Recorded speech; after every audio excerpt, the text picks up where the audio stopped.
BA part 3 में पढ़ने वाले सभी विद्यार्थियों को एक बार पुनः मेरे यूट्यूब चैनल में स्वागत है। जैसे आप इसके पहले देख रहे हैं कि हम यहाँ अध्याय 5 में जो आपके 5वें पेपर से लिया गया है, अध्याय 5 के बंगाल में अंग्रेज सत्ता की स्थापना, इसको हम बहुत छोटा छोटा खंडों में बांटने का काम किए हैं ताकि आपको सुविधापूर्वक लंबे समय का प्रयोग नहीं करते हुए कम समय में कुछ महत्वपूर्ण बातों को भी आप समझते रहें, क्योंकि यहाँ सिर्फ आपके वर्ग व्यवस्था से संबंधित नहीं है। यह जो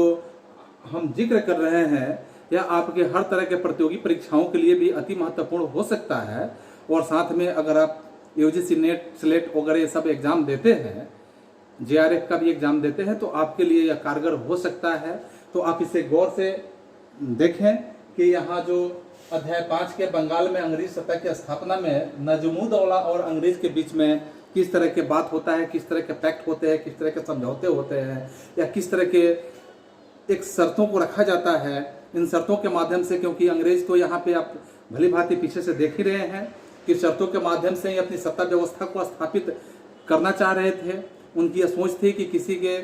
कंधे पे बंदूक रख के चलाने का काम करें, चाहे सम्राट कोई भी हो, यानी कि नवाब यहाँ बंगाल में कोई भी हो, यहाँ सत्ता अंग्रेजों के हाथ में चले। अंग्रेज अपने मन से मनमानी करते रहे, जैसे चाहे व्यापार करे, जैसे चाहे व्यवसाय करे, और हर तरह के सुख सुविधा से वह पूरी तरह से लैस रहे। तो यहाँ नजीमुद्दौला जो है, जैसे मीर जाफर की बात आपने पिछले सीरीज में अध्ययन में देखा था कि मीर जाफर, उसके बाद मीर कासिम हुए, फिर मीर जाफर के पुत्र जो है, जैसे मीर जाफर के सबसे ज्येष्ठ पुत्र के रूप में आप देखेंगे मीरन की जैसे मृत्यु हो जाती है, तो मीरन की मृत्यु होने के उपरांत मीर जाफर के जो दूसरे पुत्र होते हैं, जिस पुत्र का नाम यहाँ नजमुद्दौला के रूप में आप समझेंगे कि इन्होंने अंग्रेजों से, यानी अंग्रेजों के साथ मिलकर बंगाल की गद्दी पर बैठ जाते हैं।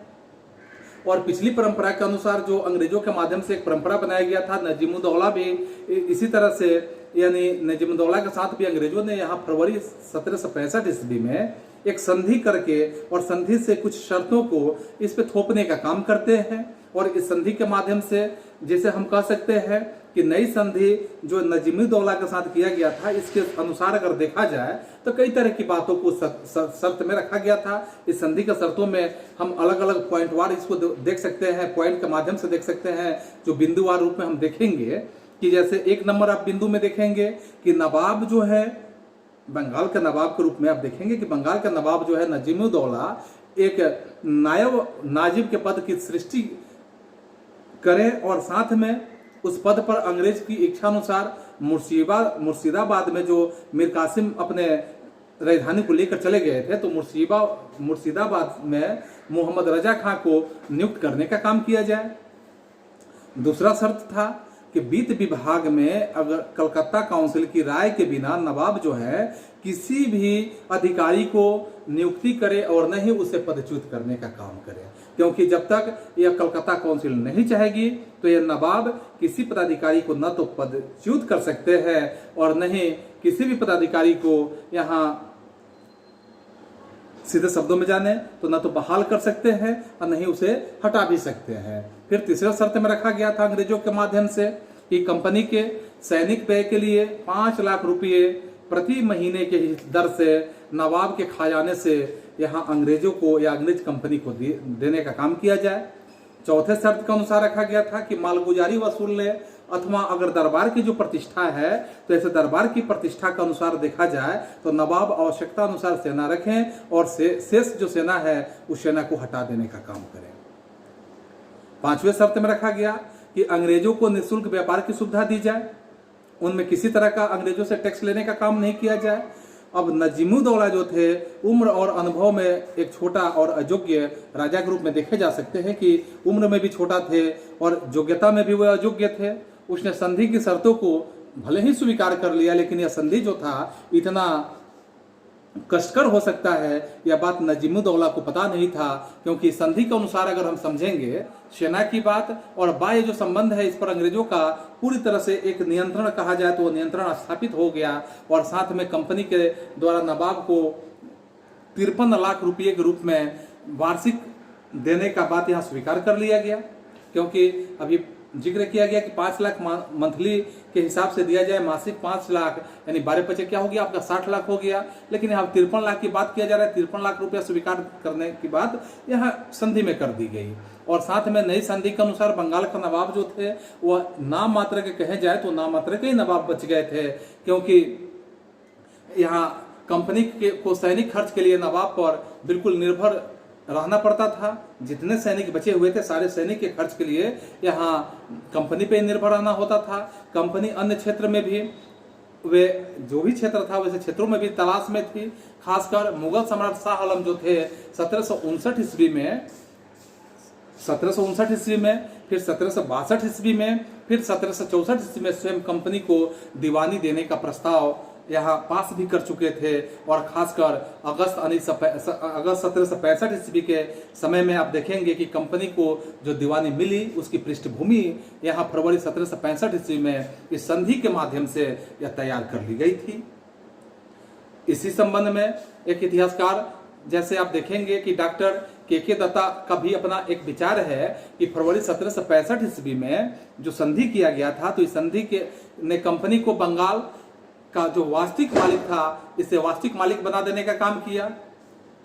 तथा अगस्त 1765 ईस्वी की दीवानी जो था उसका तर्कसंगत एक परिणाम के रूप में समझा जाए तो इसमें कहीं शक की बात नहीं आता है। और खासकर नजीमुद्दौला जो है महाराजा नंद कुमार को दीवान नियुक्त करना भी चाहते थे, लेकिन अंग्रेज नंद कुमार की नियुक्ति का विरोध करते थे। नजीमुद्दौला की इच्छा जो थी, इसी इच्छा के विरोध में नंद कुमार पर दोषारोपण करके मुर्शिदाबाद से कलकत्ता उसे लाया गया और नंद कुमार जो थे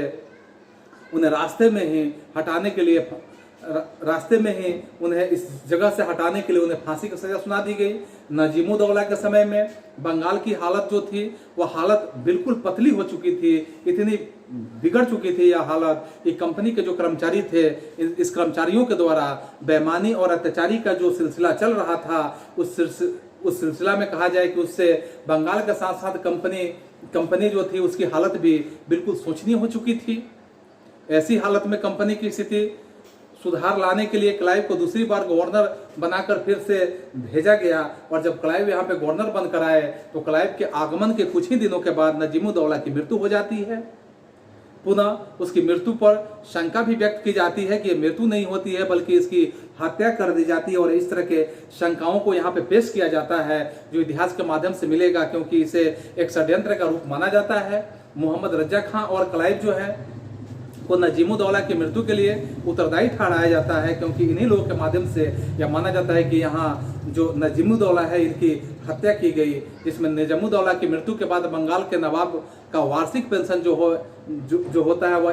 41,81,000 रुपये निर्धारित कर दिया जाता है और इसमें नजीमुद्दौला के छोटे भाई को बंगाल की गद्दी पर बैठा दिया जाता है। पुनः नया नवाब जो अगर कहा जाए तो वह नया नवाब सिर्फ कहने के लिए थे, बल्कि उन्हें हम शून्य मात्र कहें तो इसमें कहीं अतिशयोक्ति नहीं हो सकता है, क्योंकि नया नवाब जो थे वह शून्य मात्र ही कहे जा सकते थे। बंगाल में नवाब की जो वास्तविक सत्ता थी वह वास्तविक सत्ता की इति श्री नजीमुद्दौला की मृत्यु के साथ ही असमाप्त मान लिया जाता है, क्योंकि नजीमुद्दौला जब तक थे तब तक नवाब की बातें यह मानी जा सकती थी कि वह नवाब थे, लेकिन इनके मृत्यु के बाद ही बंगाल के नवाब की वास्तविक सत्ता समाप्त हो जाती है। नया नवाब जैसे बताया गया कि शून्यवाद के रूप में है, तो अंग्रेजों ने यहाँ बंगाल प्रांत के 3 भागों में नवाबों की नियुक्ति की और शासन सूत्र जो था अंग्रेजों का वास्तविक नियंत्रण यहाँ स्थापित हो गया। खासकर इस तरह से 1757 ईस्वी में जो प्रक्रिया शुरू की गई थी उसकी पूर्णाहुति के रूप में अगर हम समझे तो 1765 ईस्वी में यह पूर्णाहुति दे दी गई और खासकर अंग्रेजी साम्राज्य की जड़ जो था वो भारत में बिल्कुल सुदृढ़ हो गया। अब इसमें अंग्रेजों के साम्राज्य में किसी तरह का कोई रुकावट नहीं था, किसी तरह का कोई बाधा नहीं था। तो इस तरह से हमने देखा यहाँ नजीमुद्दौला और अंग्रेजों के बीच का जो स्थिति रहा, जो संबंध रहा, इन तमाम बातों के बारे में हमने जिक्र किया। पुनः हम मिलते हैं अगले प्रश्न के साथ, अगले विषय वस्तु के साथ इसी अध्याय में। तब तक आज सभी को एक बार पुनः धन्यवाद।